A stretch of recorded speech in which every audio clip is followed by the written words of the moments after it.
ചേട്ടാ ഇത്? ചേട്ടനെ ആരെങ്കിലും പിടിച്ച് തല്ലിയോ? ഇനി അതോടെ ബാക്കിയുള്ളൂ. ഇവിടെ നാട്ടുകാർക്ക് മുഴുവൻ നട്ടഭ്രാന്താണെന്നാ തോന്നുന്നത്. വെറുതെ ട്രെയിനിൽ കയറാനും ഇറങ്ങാനും ആളുകൾ ഉണ്ടാക്കുന്ന തള്ളു കണ്ടാലേ ഇന്നൂടെ ലോകമുള്ളൂ എന്ന് തോന്നും. ഈ അഡ്രസ്സും കൊണ്ട് അന്വേഷിച്ച് ഞാൻ രാത്രി മുഴുവൻ കറങ്ങി നടന്നു. ഞങ്ങൾ കഴിഞ്ഞ ആഴ്ച വീട് മാറി. ഇത് തൽക്കാലം 2-3 മാസത്തേക്കാ. അത് കഴിഞ്ഞാല് ക്വാർട്ടേഴ്സിലേക്ക് മാറും. രവിയേട്ടൻ ഓഫീസിൽ പോയ? ഇല്ല, ഉള്ളിലുണ്ട്. റെഡിയാവാ. എന്റെ എഴുത്ത് കിട്ടിയില്ലേ? ഉവ്വ്, എഴുത്തൊക്കെ കിട്ടി. പക്ഷേ മൂപ്പർക്ക് അനക്കൊന്നുമില്ല. ഇനി ബാക്കി ഞാൻ പറയാം. നീ ഇങ്ങോട്ട് വന്ന അതേ തീവണ്ടി 2:30 നാട്ടിലേക്ക് മടങ്ങിപ്പോ. പെട്ടെന്ന് ചെന്നാൽ ടിക്കറ്റ് കിട്ടാൻ വലിയ തിരക്കുണ്ടാവില്ല കുഞ്ഞളിയ. ഇത്രയും ദൂരം സഞ്ചരിച്ചു വന്നിട്ട് അപ്പോട്ടിനൊന്ന് ക്ഷീണം മാറ്റി നാളെ പൊയ്ക്കോട്ടെ രവിയേട്ടാ. ആണോ? എന്നാ നീ ചെന്ന് കുറച്ച് എണ്ണയും കുഴമ്പും ഒക്കെ എടുത്തു വെച്ച് കൊടുക്ക് പൊന്നാങ്ങളേക്ക്. മൂപ്പര് ഉണ്ട് കുളിച്ച് സുഖമായിട്ട് കുറച്ച് ദിവസം ഇവിടെ താമസിക്കട്ടെ. എണ്ണയും കുഴമ്പൊക്കെ തേച്ച് അളിയാൻ കുളിച്ചാൽ മതി. നീ ഇതൊന്ന് ഒപ്പിട്ട് തന്നാ ഞാൻ പൊക്കളാം. കൊട്, എന്നെ നോക്കണ്ട, നന്നായിട്ടൊരു ഒപ്പിട്ട് കൊട്. അളിയൻ കൊണ്ടുപോയി വിക്കട്ടെ സുഖമായിട്ട് തറവാട്. രവിയേട്ടാ, ഞാൻ വിശദമായിട്ട് രവിയേട്ടൻ എല്ലാം എഴുതിയിരുന്നു. അങ്ങേരോട് ബാങ്കിൽ നിന്ന് 4 ലക്ഷം മോഷ്ടിക്കാൻ ഞങ്ങൾ ആരും പറഞ്ഞില്ല. രവിയേട്ടാ, ദൈവദോഷം പറയരുത്. ബാങ്കിൽ അച്ഛന്റെ കൗണ്ടറിൽ നിന്ന് ആരോ കണക്ക് തെറ്റിച്ചെഴുതി 4 ലക്ഷം കാണാതാക്കി. അച്ഛൻ മോഷ്ടിച്ചെങ്കിൽ ആ പണം എവിടെ? ആ പണം ഉണ്ടായിരുന്ന അച്ഛൻ സ്വന്തം വീട് വെക്കാൻ തയ്യാറാവോ? അതൊക്കെ തന്നെ അച്ഛന്റെ അടവാ. പണം മോഷ്ടിച്ചിട്ടില്ല എന്ന് മറ്റുള്ളവരെ ബോധ്യപ്പെടുത്താനുള്ള അടവ്. രവിയേട്ട ഇത്ര ദുഷ്ടനാണോ? ഞാൻ ദുഷ്ടനായതുകൊണ്ടാണ് നിന്റെ പെങ്ങളെ ഞാൻ ഇപ്പോഴും പോറ്റുന്നത്. പാടം തരാം, പറമ്പ് തരാം, പൊന്ന് തരാം എന്നൊക്കെ പറഞ്ഞ് മോഹിപ്പിച്ചിട്ട്. അതൊന്നും ചുമ്മാ പറഞ്ഞതായിരുന്നില്ല. ഇങ്ങനെ ഒരു കേസ് ഇടുത്തി പോലെ തലേ വന്ന് വീഴുന്ന ആരെങ്കിലും വിചാരിച്ചോ? നീ കൂടുതൽ സംസാരിക്കണ്ട. വീട് തൽക്കാലം അങ്ങനെ വിൽക്കണ്ട. ഇവിടെ ഒപ്പിടുന്ന പ്രശ്നവുമില്ല. പണം കൊടുത്തില്ലെങ്കിൽ അച്ഛന് ജയിലിൽ കിടക്കേണ്ടി വരും. കിടക്കട്ടെ. ജയിലിൽ ഇപ്പം നല്ല ഭക്ഷണം കൊടുക്കുന്നത്. ഫാൻ, TV, എല്ലാ സൗകര്യങ്ങളും ഉണ്ട്. പിന്നെ അല്ലാതെ എന്ത് പറഞ്ഞാലും ഇത് ഒപ്പിട്ട് വാങ്ങിക്കാതെ എനിക്ക് ഇവിടുന്ന് പോകാൻ പറ്റില്ല. നാട്ടിൽ നിന്ന് വന്ന് തെണ്ടി തിരിഞ്ഞു നടക്കുന്ന എത്രയോ പേര് ഈ സിറ്റിയിലുണ്ട്. വേണമെങ്കിൽ നിനക്ക് തണ്ടാൻ അടുക്കളയിൽ ഒരു ചട്ടിയോ ചിരട്ടയോ ഞാൻ എടുത്തു തരാം. അങ്ങനെയാണ് വിധിയെങ്കിൽ ചട്ടിയും ചിരട്ടൊക്കെ എനിക്ക് വെളിയിലും കിട്ടും. എന്നാ ചെല്ല്, നേരം കളയാതെ ചെന്ന് തെണ്ട്. രവിയേട്ടാ, ആവശ്യമില്ലാത്ത കാര്യങ്ങളൊന്നും സംസാരിക്കണ്ട. ആജ്ഞയാണോ? ദണ്ണം ഉണ്ടെങ്കിൽ നീയും കൂടി ഇറങ്ങി ചെല്ലടി. വേണ്ട വിധി, നിങ്ങൾ തമ്മിൽ വഴക്കിടണ്ട. തെണ്ടിയിട്ടായാലും മോഷ്ടിച്ചിട്ടായാലും അച്ഛനെ രക്ഷിക്കാനുള്ള വഴി കാണാതെ ഞാൻ ഇവിടുന്ന് മടങ്ങിപ്പോവില്ല. പക്ഷെ ഒന്ന് ഞാൻ തീർത്ത് പറഞ്ഞേക്കാം, ഇനി തന്റെ ഔദാര്യത്തിന് വേണ്ടി ഞാൻ ഈ പടി ചവിട്ടില്ല. നീ പോയി കാപ്പി എടുക്കടി.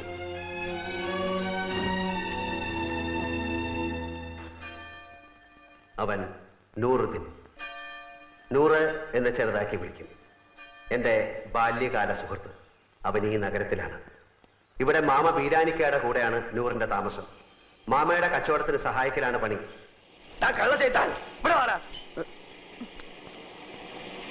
എന്താ മാമ? 78 43 കൂട്ടിയാൽ എത്ര? 8 3 11. പിന്നെ ഈ 7 4 11 121 അല്ലേ? ഇതെത്ര? അത് 111. ഇങ്ങനെയാണ് കണക്ക് ചെയ്താൽ 10 രൂപയ്ക്ക് എന്റെ ബാപ്പ ഉണ്ടായി തരുമോ? ഇയാളെ മുടിപ്പിക്കാനായിട്ട് കുടിക്കാനല്ലേ?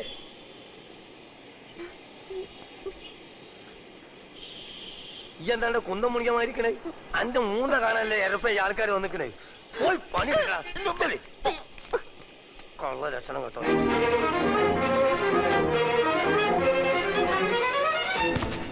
എടാ നൂറേ, എന്റെ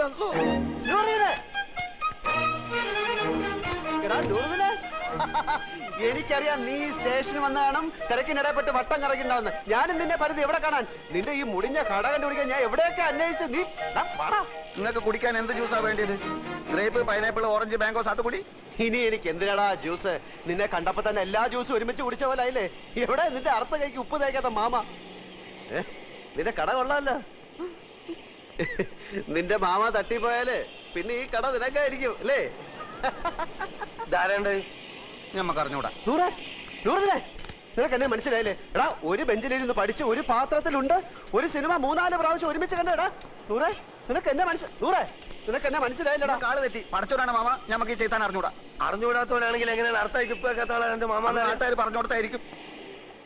അതെ, ഒന്ന് വന്നാട്ടെ. വരീ. അതെ, ഈ ചെക്കന്റെ പേര് 100 എണ്ണക്കാരെ പറഞ്ഞത്. അതാരെങ്കിലും പറഞ്ഞു തരണോ? ഇമാതിരി മുമ്പിലായക്കാരെ ഞാൻ ദിവസേന കാണുന്നുണ്ട്. ഞാൻ അങ്ങനത്തെ ആളൊന്നുമല്ല. ഇതൊക്കെ ചോദിക്കാൻ നിങ്ങളാരാ? നിന്റെ പേര് എനിക്ക് ആരും പറഞ്ഞു തന്നീലേ? നിങ്ങളുടെ പേര് വന്നിട്ട് എനിക്ക് എന്ത് കാര്യം? കാര്യം തന്നെ എനിക്ക് പറയുമ്പോ കേക്കാ. നീ ഇപ്പൊ പറഞ്ഞില്ലേ അർത്ഥമായിക്ക് ഇപ്പൊ കേൾക്കാത്തൊരു മാമനെ പറ്റി? ആ മാമാണ് ഈ മാമ. അയ്യോ മാമ, സോറി മാമ, ഞാൻ അങ്ങനെ ഉദ്ദേശിച്ചൊന്നും പറഞ്ഞല്ല. ഞാൻ ചുമ്മാ പറഞ്ഞ നമുക്ക് ഈ എന്താ നമ്മളെ മാമാന്ന് വിളിക്കണേ? എന്റെ ഉമ്മ എന്താ നമ്മളെ പെങ്ങളച്ചാ? ഇല്ലാത്ത പരിചയം കാട്ടി ഓരോരോ ഹമാറുകൾ വലിഞ്ഞു കയറും കേരളക്കാരെ പറയിപ്പിക്കാൻ. മേലാലിന്റെ പൂടിയന്റെ ചുറ്റുവട്ടത്തിലെങ്ങാനും കണ്ടാൽ അന്റെ കാൽ അടിച്ചിട്ട് ഞാൻ എൽ ഷേപ്പ് ആക്കും. ആ പോ പോ പോടാ. ഇവിടെ ഇങ്ങോട്ട് പോ കളവേ.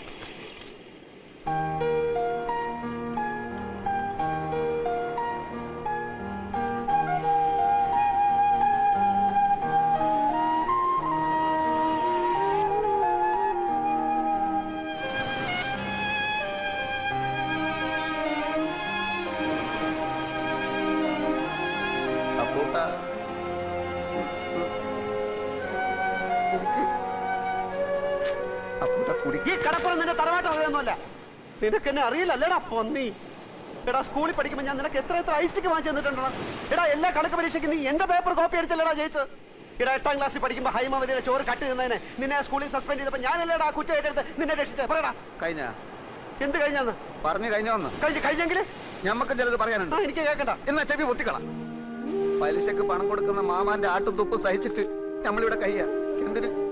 മൈമുനേനെ മറ്റാരും തട്ടിക്കൊണ്ടുപോകാതിരിക്കാൻ വേണ്ടി. ശമ്പളമില്ല, നല്ലൊരു ഷഡ്ഡി വാങ്ങാനുള്ള പൈസ പോലും അയാൾ തരില്ല. സഹിക്കുക. അങ്ങനെ ഇരിക്കുമ്പോൾ കഴിഞ്ഞ കൊല്ലം നാട്ടിൽ നിന്നൊരു പകയം വന്ന് ചാടി.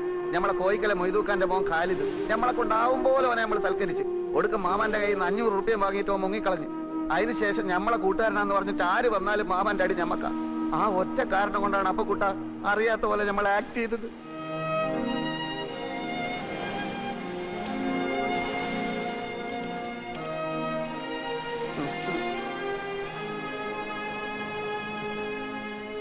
എന്നാലും ഒരെന്നാലുമില്ല.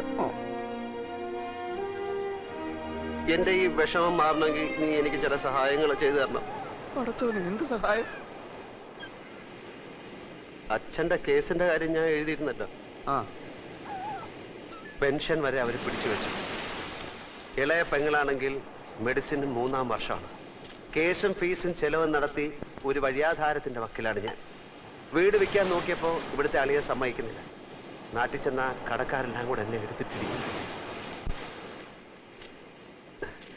ഈ അവസ്ഥയിൽ എനിക്ക് എന്ത് സഹായമാണ് വേണ്ടതെന്ന് നിനക്ക് ഊഹിച്ചൂടെ? ഊഹിക്കാം. ആദ്യം കിടക്കാനൊരു സ്ഥലം, അതെ, പിന്നെ ഒരു പണി. അതെ, രണ്ടും നടക്കൂല. നൂറേ മോനെ അപ്പക്കുട്ട, നമ്മള് തലയായിക്ക് നേടിയാന്നറിയാം നിനക്ക്? ഇത് അങ്ങോട്ട് നോക്ക്. ആ ജ്യൂസ് കടയുടെ പിന്നിലൊരു മറയുണ്ട്. അവിടെയുള്ളൊരു ബെഞ്ചില. നല്ല വീതിയുള്ള ബെഞ്ചാണോ? ബെഞ്ചിന് വീതി ഉണ്ടോ ഇല്ലയോ എന്നുള്ളതല്ല പ്രശ്നം. പകൽ നേരത്ത് മാമ വരുമ്പോ എന്നെ അവിടെ കാണില്ല. അങ്ങനെ കിടക്കാനൊരിടം കിട്ടി. എവിടെ പോയി എന്ത് ജോലി തേടണമെന്നറിയാതെ നടന്നപ്പോഴാണ് കയ്യിൽ വന്നു വീണ ഒരു പത്രത്തുണ്ടിൽ ഒരു പുതിയ പെയിന്റ് കമ്പനിയിൽ സെയിൽസ് റെപ്രസെന്റേറ്റീവിനെ വേണമെന്നറിഞ്ഞത്. 3000 രൂപ ശമ്പളം, ടൈ കെട്ടണം, ബെൽറ്റും ഷൂവും വേണം, എല്ലാം ഓക്കെ. പക്ഷെ ജോലി വേണമെങ്കിൽ സ്വന്തമായി ഒരു മോട്ടോർ സൈക്കിൾ ഉണ്ടാവണം. ഒന്ന് തൽക്കാലം വാടകയ്ക്കെടുത്ത് ജോലി സംഘടിപ്പിച്ചു. പക്ഷേ അതുകൊണ്ടായില്ല. നൂറിനോട് കാര്യം അവതരിപ്പിച്ചു. നിങ്ങൾ നിങ്ങളുടെ ഇഷ്ടം പോലെ ചെയ്യ്. ബാപ്പ എങ്ങാനും അറിഞ്ഞാ അറിയാലോ. അറിയാ എന്റെ കരളെ. പകയാ ചതിക്കല്ലേ. സ്നേഹമുള്ളവളാ മൈമുന. എടാ നൂറെ, 5000 രൂപ കൊടുത്താൽ മാർവാടി ബൈക്ക് വരും. 2000 എന്റെ കയ്യിലുണ്ട്. ഇത് വെച്ച് 3000. ബൈക്കും ജോലിയും കയ്യിൽ. 600 രൂപ അടവുള്ളൂ. എല്ലാം ശരിയാവും. നീ വാ. ഇടക്കാല ആശ്വാസം പോലെ ഒരു മുറിയും പണിയുമായി. ജീവിതം കൂടുതൽ വഷളാവുകയാണ്. ആഹാരവും വാടകയും പെട്രോളും കഴിയുമ്പോൾ ശമ്പളം തീരുന്നു. 3 മാസമായി ബൈക്കിന്റെ കുടിശ്ശിക അടച്ചിട്ടില്ല. ബൈക്ക് വാങ്ങാൻ കാശ് എന്ന മാർവാടിയുടെ ഗുണ്ടകൾ അത് പിടിച്ചു വാങ്ങാൻ തപ്പി നടപ്പ് തുടങ്ങി. അതിലും കഷ്ടമാണ് നൂറിന്റെ മുഖത്ത് നോക്കാൻ. മൈമുനയുടെ 3000ന്റെ പലിശ കയറി വരുന്നു. പെയിന്റ് വിറ്റ് കിട്ടുന്ന കമ്മീഷൻ കൊണ്ട് ജീവിതം മുന്നോട്ട് പോകുന്ന ലക്ഷണമില്ല. നാട്ടിലെ കാര്യം അതിലും കഷ്ടമാണ്. അങ്ങനെ ഇരിക്കെയാണ് കമ്പനിയുടെ സൂപ്പർവൈസർ ബാലൻ ഒരു പെയിന്റ് കട തുടങ്ങുന്ന കാര്യം പറഞ്ഞത്. എംപ്ലോയീസിന് കമ്പനി 90 ദിവസത്തെ സ്റ്റോക്ക് കടം തരും. കച്ചവടം കഴിഞ്ഞ് കാശ് കൊടുത്താൽ മതി. കട തുടങ്ങാനുള്ള കാശ് ബാങ്കിൽ നിന്ന് ലോൺ തരും. ചെറിയ തോതിൽ തുടങ്ങിയതാ ഞാൻ. ഇപ്പൊ എല്ലാ ചെലവും പോയിട്ട് മാസം 20,000 രൂപ എന്റെ പാക്കറ്റിൽ കിടക്കും. ഞാൻ ബാങ്കിൽ പോയി അപേക്ഷിച്ചു. 2 വർഷത്തേക്കെങ്കിലും സ്വന്തമായോ വാടകയ്ക്കോ ഒരു കട കയ്യിലുള്ളതായി കാണിച്ചാൽ ലോൺ തരാം എന്ന് സർദാർജി മാനേജർ പറഞ്ഞു. കൊടുക്കാന്ന് പറഞ്ഞിട്ട് മാസം 2 മാമ അറിഞ്ഞാൽ എന്റെ മയ്യത്തും ഓളെ നിക്കാഹ് ഒരുമിച്ച് നടക്കും. എടാ അതിപ്പോ ഞാൻ പണം കൊടുത്താലും നിന്റെ മയ്യത്തും അവളുടെ നിക്കാഹും ഒരു ദിവസം തന്നെ നടക്കും. നീ അയാളെ താങ്ങി നടക്കുന്നിടത്തോളം കാലം ഈ നിക്കാഹ് നടക്കില്ല. ഓളെ വേറെ ആരെങ്കിലും കെട്ടിക്കൊണ്ടുപോകും. ബേജാറാക്കുന്ന വർത്താനം പറയല്ലേ അപ്പക്കുട്ട. നീ ഒരു കാര്യം ചെയ്യും, നീ ആ കട തൂത്തുവായിരുന്ന പണി നിർത്തിയിട്ട് സ്വന്തമായിട്ടൊരു കച്ചവടം തുടങ്ങാൻ നോക്ക്. അതിന് പണം വേണ്ടേ? ഉണ്ടാക്കണം. അതെങ്ങനെ? നീ എന്റെ കൂടെ നിക്കേ. ഞാനൊരു പെയിന്റ് കട തുടങ്ങാൻ പോവാണ്. ഒരു 4 ലക്ഷം രൂപയാവും.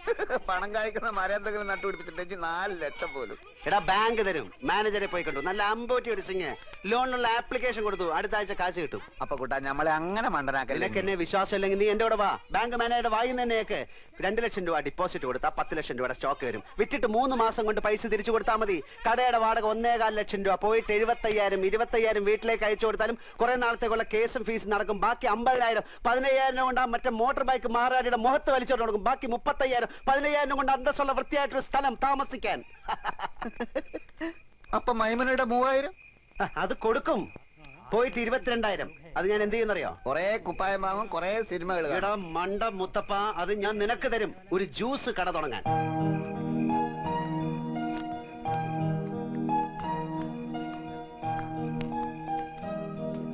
പക്ഷേ ഇതൊക്കെ നടക്കണമെങ്കിൽ ചെറിയൊരു പ്രശ്നമുണ്ട്. എന്ത്? 2 വർഷത്തെ കടവാടക മുൻകൂർ കൊടുത്താലേ ഈ ഓണർ വാടക ചീട്ട് എഴുതി തരൂ. അത് കാണിച്ചാലേ ലോൺ കിട്ടൂ. തിങ്കളാഴ്ച ലോൺ കിട്ടും. 5 ദിവസത്തേക്ക് ഒരു 1.25 ലക്ഷം രൂപ ലോൺ കിട്ടി. അപ്പൊ തന്നെ തിരിച്ചു കൊടുത്തേക്കാം. നിനക്കാരാ എത്ര ഉറുപ്പ്യ കടം തരിക? നീ വിചാരിച്ചാലേ നടക്കും. നീ വിചാരിച്ചാൽ അത് നടക്കും. അതെങ്ങനെ? നിന്റെ മാമ എടുത്ത് ചോദിച്ചാൽ. ആ നടന്നു തന്നെ. ആളും തരവും മുതൽ നോക്കിയിട്ടാ മാമ കാശ് കൊടുക്കുക. നിനക്കാന്ന് പറഞ്ഞാൽ 10 ന്യായ പൈസ വരില്ല. എന്ത് കണ്ടിട്ടാ? എടേ എനിക്ക് വേണ്ട. എന്റെ അളിയൻ രവീന്ദ്രൻ നായരല്ലേ, അയാൾക്ക് കൊടുത്താൽ മതി. അതെങ്ങനെ? ഞാൻ കാര്യങ്ങൾ വിശദമായിട്ട് പറയാം. നീ എന്റെ കൂടെ നിന്നാ മതി. ഇതൊന്നും എനിക്ക് വേണ്ടിയിട്ട് മാത്രമല്ല കേട്ടോ. മൈമുനയുടെ നിക്കാതെ നിന്റെ മയ്യത്ത് ഒരുമിച്ച് അടക്കാതിരിക്കാൻ കൂടി വേണ്ടിട്ടോ ഞാൻ ഇതൊക്കെ പറയുന്നത്. ആ ഇതൊക്കെ എങ്ങനെ നടക്കും ആദ്യം പറ.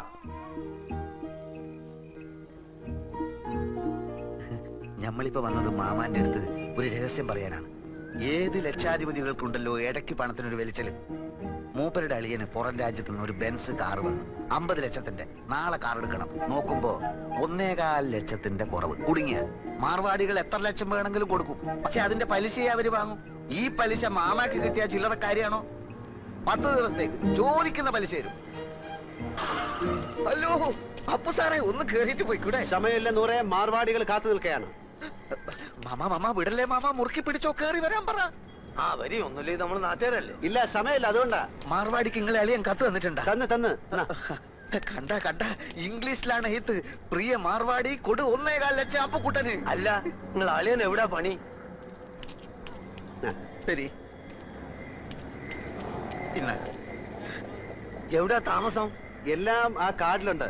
എന്താ ചോദിക്കാൻ? അല്ല ഒന്നുമില്ല, അതിപ്പം എല്ലാം തുറന്ന് പറഞ്ഞോ മാമ. അത് അപ്പുക്കുട്ട സാറേ, കണ്ട മാർവാടികൾക്ക് കൊടുക്കുന്ന പലിശ നമ്മുടെ മാമക്ക് കൊടുത്തു. അത് എന്നോട് ഇപ്പൊ ഇവിടെ ചാവണ്ടാൻ പറഞ്ഞു കടന്നു പോലെ ഒത്ത് നിങ്ങൾ ചാവിടിക്കേ. അല്ലെങ്കിൽ 1.25 ലക്ഷത്തിന് മാർവാടിക്ക് എന്ത് പലിശ കൊടുക്കും? അളിയന് പലിശ അല്ല പ്രശ്നം. കാര്യങ്ങൾ നല്ല വെട്ടിയും തീയും പോലെ നടക്കണം. പലിശ എത്ര വേണമെങ്കിലും കൊടുക്കും. 1.25 ലക്ഷം എടുത്ത് കൊടുക്കും മാമ. ഇവിടെ ഉദ്യോഗമോ ബിസിനസ്സോ ഇല്ലാത്ത ആൾക്കൊന്നും പണം കൊടുക്കൂല. ഒരു കാര്യം ചെയ്, ഞാൻ നാളെ നിങ്ങൾ അളിയന്റെ വീട്ടിലേക്ക് വരാം. നിങ്ങൾ അവിടെ ഉണ്ടാവുമല്ലോ? നാളെ ഞാൻ ഉണ്ടാവില്ല. ഞാൻ ഡൽഹി വരെ ഒന്ന് പോകും. അതെന്തിന്? ഒരാളെ കാണാൻ 3-4 ദിവസം കഴിഞ്ഞ് വരും. എന്റെ കൈ നൂറേ, എടാ നൂറേ. എന്താ മാമ? എന്റെ കൂട്ടുകാരൻ പോവാണെന്ന്. നൂറോടെ വാ. ഇല്ല, ഓൻ വരുന്നില്ല. ഓൻ ഇവിടെ പണിയുണ്ട്. നിങ്ങൾ പോയിക്കോളി. അപ്പൊ ശരി. ലേശം കാര്യം. എന്ത് കാര്യം മാമ? ഈ എന്തിനാണ് ഇപ്പൊ അർജന്റായിട്ട് അടുക്കളയിൽ പോയത്? കപ്പ് ഉണ്ടോക്കെ? എടാ പ്രായം കഴിഞ്ഞ ഒരു പെൺകുട്ടി ഇല്ലാത്ത എത്ര കിട്ടിയാലും പഠിക്കൂലെന്ന് വെച്ചാല്